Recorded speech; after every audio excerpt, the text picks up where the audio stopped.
အားလုံးမင်္ဂလာပါ Tish မြန်မာကနေကြိုဆိုပါရစေဒီနေ့ကျွန်တော်အနေနဲ့ Redmi ဖုန်းတစ်လုံးထဲမှာ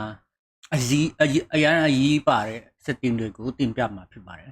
ကိုက Redmi ဖုန်းတစ်လုံးဝယ်လိုက်ပြီးဆိုရင်ဒီဖုန်းရဲ့ setting အကြောင်းကိုနားမလည်ဘူးဆိုရင်နည်းနည်း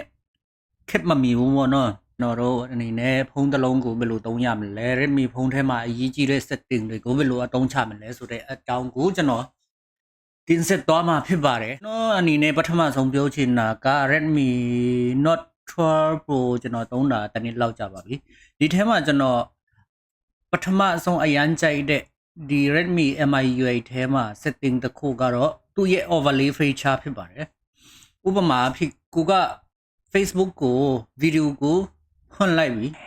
။အဲ့လိုဖွင့်လိုက်ချိန်မှာ Messenger ကနေ message ဝင်နေကိုကတခြားတယောက်ကို message ပို့ချင်တယ်ဒီဟာလဲထပ်ကြည့်ချင်တယ်ဆိုရင် overlay ကိုနှိပ်ပြီးတော့ဗီဒီယိုကိုမပိတ်ဘဲနဲ့ဆက်ကြည့်လို့ရပါတယ်ဗီဒီယိုဆက်ကြည့်ပြီးတော့ဒီလိုမျိုးထားပြီးတော့ message ပို့လို့ရပါတယ်ကို message ပို့ချင်တဲ့နေရာကိုရေးလို့ရပါတယ်တခြား app ကိုတုံးပြီးတော့ဒီ overlay ကိုစိတ်တိုင်းကြသုံးလို့ရပါတယ်ဒုတိယအနေနဲ့မတိမဖြစ်လို့တာကတော့ဘာရှိလဲဆိုတော့ Redmi ဖုန်းသုံးတဲ့အခါ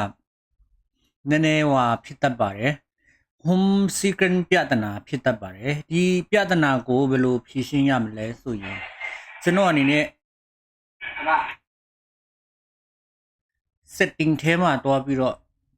တခါတလေ Redmi ကိုသုံးတဲ့အခါဒီ search bar ပေါ့နော် application ကိုရှာချင်တဲ့အခါမတွေ့နိုင်တာရှိပါတယ်ဥပမာကျွန်တော် Facebook ဆိုတာရှာရင်ဒီလိုမျိုးပေါ်တာနော်ပုံမှန်ဆိုရင်ပေါ်ပါတယ်ဒါပေမဲ့တခါတလေ updating လာတဲ့အခါဒီ search bar ကပြုတ်သွားပါတယ်အဲ့လိုမျိုးအချိန်မှာဘယ်လိုလုပ်ရမလဲဆိုရင် setting ထဲမှာတွားပြီးတော့ setting ထဲမှာ app drawer ဆိုတာကိုရေးပြီးပါ app drawer DRLW app drawer ကိုနှိပ်ပြီးတော့ဒီမှာအလဲကဟာကိုသုံးပြီးပါ app drawer ဆိုတာကိုရွေးပြီးပါပြီးတော့ဒီ cloud ကိုလည်းတစ်ချက်လောက် on off လုပ်ပြီးပါပြီးရင် background ကို auto ထားပြီးပါပြီးရင် scroll bar ကတော့ original တိုင်းထားပါပြီးရင်ပြန်ထွက်ပါအဲ့ဒါဆိုရင်ကိုယ့်ရဲ့ search bar ကအလုံးလုံးသွားပါလိမ့်မယ်ဒီဟာက Redmi 3ဖုန်းသုံးတဲ့အခါအရန်ပြဿနာဖြစ်တတ်ပါတယ်ဒီ setting ကိုမသိရင်တော်တော်တိုင်ပတ်ပါတယ်ဥပမာကို app ထဲမှာ Facebook app WhatsApp အမျိုးမျိုး app ပေါင်းများစွာရှိတဲ့အခါကိုကဒီ search bar မရှိတဲ့အခါကြရင်အလုပ်မဖြစ်ပါဘူးအဲ့ဒါ updating လာတဲ့အခါကြရင်ဒီပြဿနာကြုံတွေ့နိုင်ပါတယ်အဲ့ဒါကြောင့် Redmi 3ဖုန်းသုံးရင်ဒီ search bar ကိုဘယ်လိုရှာရမလဲဆိုတာအရန်အရေးကြီးပါတယ်ဒီဟာကိုတတိထားပြီးတော့သုံးကြပါတတိယအနေနဲ့ကျွန်တော် Redmi ဖုန်းသုံးတဲ့အခါဘယ်လိုသုံးရမလဲဆိုတာဘယ်လိုအကျိုးရှိအောင်သုံးရမလဲဆိုတာတင်ဆက်တဲ့ဗီဒီယိုထဲမှာပြောချင်တာကတော့ဗာလဲဆိုရင် Redmi ဖုန်းက iPhone တို့နဲ့မတူပါဘူးသူကဘာလို့ရလဲဆိုတော့ဥပမာကျွန်တော်အနေနဲ့ Facebook ကို account နှစ်ခုသုံးချင်တယ်ဆိုရင်ကျွန်တော်အနေနဲ့ဒီ Facebook တို့ WhatsApp တို့ကို account သုံးချင်တာဆိုရင် dual ဆိုတာနှိပ်လို့ရပါတယ်ဒီမှာကျွန်တော်အနေနဲ့ Facebook ကိုတော့ထပ် download ဆရာမလိုပါဘူး dual app ဒီမှာရှိပါတယ် dual app ဆိုတာရှိပါတယ် dual app ကိုနှိပ်ပြီးတော့ကျွန်တော်အနေနဲ့ဒီ Messenger ကိုနှစ်ခုသုံးလို့ရပါတယ်ဒီမှာ Facebook ကိုလည်းကျွန်တော်နှစ်ခုသုံးလို့ရပါတယ်